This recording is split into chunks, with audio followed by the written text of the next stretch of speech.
How's that going? I'm going to go there because that's where they're looking. Hey everybody, Goofle's Cat.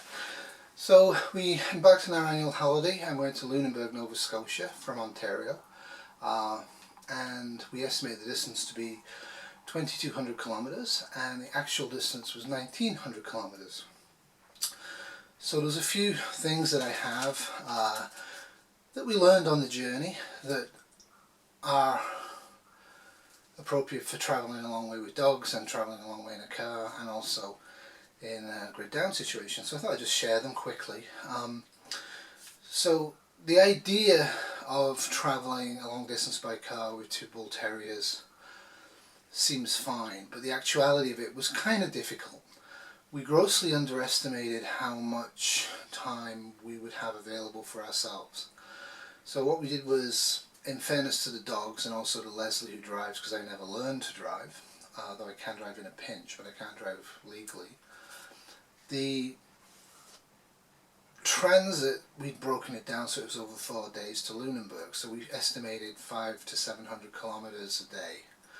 Now that's roughly about 450 miles. We thought that was kind of reasonable. We knew we'd be tied in the motels with the dogs in the room, and we knew that one of us would probably go out at a time.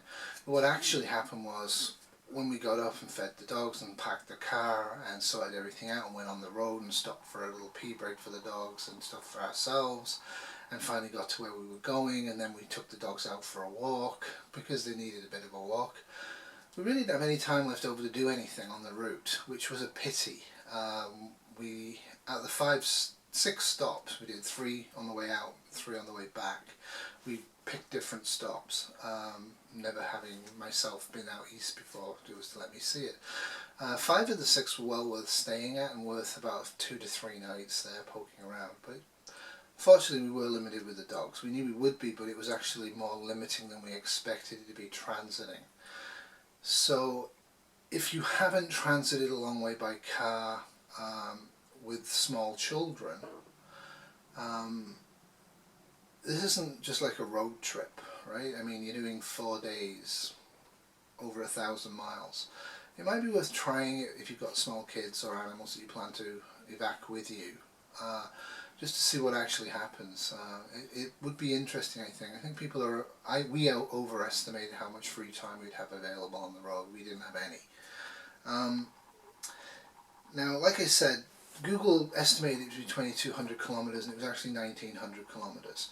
So the RAV4 that we have, and I'll do another video in a bit showing what was actually in the car in terms of prepping stuff, takes about 50 litres of gasoline for a tank. Now I have zero idea what that is in American gallons because I don't know what an American gallon is.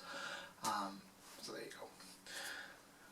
So each tank's 50 litres, and we use about 4 tanks of gas there and 4 tanks of gas coming back. So I'd estimated that I would need 8 20-litre containers for gas to make the journey back to the Toronto area if I needed to from Lunenburg, and I think that's about right. In terms of that, we didn't take any gas containers, we just kept the car full. So we'd have 500 to 600 kilometres of travel in it if we needed to, which would have been inadequate for most of the journey to get back home. Maps. For some reason we weren't really focused on the travel. There was other stuff going on. We're usually fairly organised. It was kind of a surprise when we were getting towards the end of the 401 past Cornwall, about to go on Autoroute 20, which is the Quebec joining of the 401, the Ontario 401, and when I turned the page over, because Leslie had printed out the Google directions from where we are to Lunenburg, and she hadn't actually put them in. So that was a little interesting, because we suddenly found ourselves in a 9-year-old RAV4 with a 9-year-old GPS, because we haven't updated it, and our only way of navigating was road directions, which are inadequate in Canada, very inadequate unless you know where you're going, and a Canada road map. So that was kind of amusing. So I've got a pretty good sense of direction, and we actually managed it okay. But in terms of that, what I would recommend is, and it would take a bit of time and a bit of money, is that you would, I don't know if the States do this, because I know you guys have no money, right? But in Canada, most provinces and territories will send you free provincial road maps, which are pretty useful. At a minimum, I would have these for each of the provinces and territories that you're going through. We didn't. I had an Ontario map and I had a Canada map, and that was basically it. So that was stupid. The other thing is that if you know for a fact that you're probably going to stop off for a period of time on your route, you probably should get detailed local maps. And you can get them from any garage, actually, gas station. We didn't bother, but that would have been a helpful thing to have at each stop. The other thing was, and this really is embarrassing, since getting into prepping, I've got into like sporks and plastic cutlery and lightweight stuff for bug outs and stuff like this, and we have actually got a collection of biodegradable bamboo cutlery that would probably last our lifetime, washed and looked after properly. So we've looked for weight and stuff like that. Again, we weren't really that focused on what we were doing when we did this transit. We basically prepared for like 2 hours and then set off. The big major thing we found right from the get-go was cutlery. Cutlery is nice and heavy, or it can be metal and light. And frankly, any variation of these would have been much, much better than what we ended up with. So that was a real pain. Metal cutlery, I would recommend, and I would not recommend ceramic plates, but I'd get durable plastic at a minimum, and I'd actually, having gone through what we went through, I'm going to get metal can plates. Yeah, that really was useful. Not what we were doing was improvising, and improvisation takes time and doesn't work as well, and that's the truth. It would have been well worth the wait, even if we were walking this distance, to carry real plates and real cutlery. The one thing I did do right, I grabbed through my, basically I didn't take any preparatory stuff for the trip other than what was already in the car, and a large quantity of water. But I did take my EDC. My EDC is a big bag because I don't drive, so I have to have a lot of stuff with me in case I'm downtown. It's a problem. So I actually have my book, my 119T, which was like $60 Canadian, and I find it a very useful knife for most things. This saved us. Trying to rip bread apart with your hands or a plastic knife is a pointless waste of time. I recommend this for cutting bread. It slices bread very well. You can use it to smear margarine and pate on stuff, and it cleans up nicely. This actually really was a saviour for us. But again, we shouldn't have needed that. We should have had proper cutlery and proper plates. We didn't. And although the weight's a factor, I think that does actually translate to bug out bags. I really do. I'm definitely going to revise my bags. The plastic sporks and the plastic knives and forks are going out. I'm putting lightweight, and we have quite a collection of stuff. These weigh heavier than most things, but they're actually a lot lighter than you might anticipate. The use is good. The other thing was, and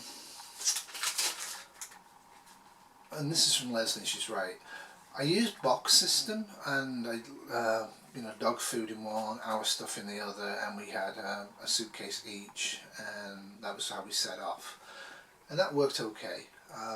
What we really should have done was been more organised at the outset. The more organised we were at the outset, the easier it would have been during the journey. Instead of just stuffing stuff in a box, we should have put stuff in a box and compartmentalised it using good quality plastic bags, and that's something I would definitely recommend to do. I'm not the most organised. I don't colour code, coordinate, have little bags in all my systems. There's numerous videos out there showing you how to do that. I've always considered that to be a bit OCD, but to some degree I need to get more organised, that's for sure. Finding stuff was a problem. So the other one that we missed out on, and this is really daft, was backpacks. For some reason I threw in an old backpack. Don't know why I put it in there. I thought it might be useful, so I threw it in. It was actually probably, and I'll show you this when I do the car video, it was actually the smallest backpack we have, and you could barely put anything in it, and that was a real pain. We did a lot of walking, a lot of hiking, a lot of biking, and somewhat bigger and better quality backpack would have been really smart, and I don't quite know why I didn't do that. I think originally I was going to put in bug out bags, and I didn't, and that's why, but still, having the capacity for a day bag is a good idea. The day bag we had is too small. For grid down on your own, trying to forage, trying to get firewood, trying to do stuff like that, you need a bigger day pack than I'd envisioned. So I'll show that when I do the car video. Now the other things is, okay, say there's an Armageddon en route. What are we going to do? If the car functions, we will use the car. We will try and buy gas straight away. And as I said, I took about 3,000 Canadian in bills, in notes, which was a useful thing to do. So the holiday didn't really cost me anything. I spent about $2,000 for the whole thing, including gas and food and hotels and everything else. And that would have worked. But realistically speaking, I wasn't mentally prepared for it. Like, for example, when we were in Rivière-du-Loup in Quebec, we wouldn't have had enough gas to get back home. If something had gone wrong, how likely is it that Leslie would have left the Bull Terriers abandoned? In an early SHF is when you have to move. Very unlikely. How likely would it be that I would abandon Leslie and the dogs? I don't know. It wasn't something we took on board. We realised we couldn't fix the issue, but I think it's something we need to all be thinking about. If you have elderly or young dependents or pets, at what point are you going to cut them adrift? Never is what most people are going to say, because love is a huge attachment. But realistically speaking, they're going to die either way. You might survive if you abandon them. I think that's something, I don't know what the answer is, frankly. But I think it's something we have to take in mind. Modern convenience, modern ability to do things, travel and all that, and communications.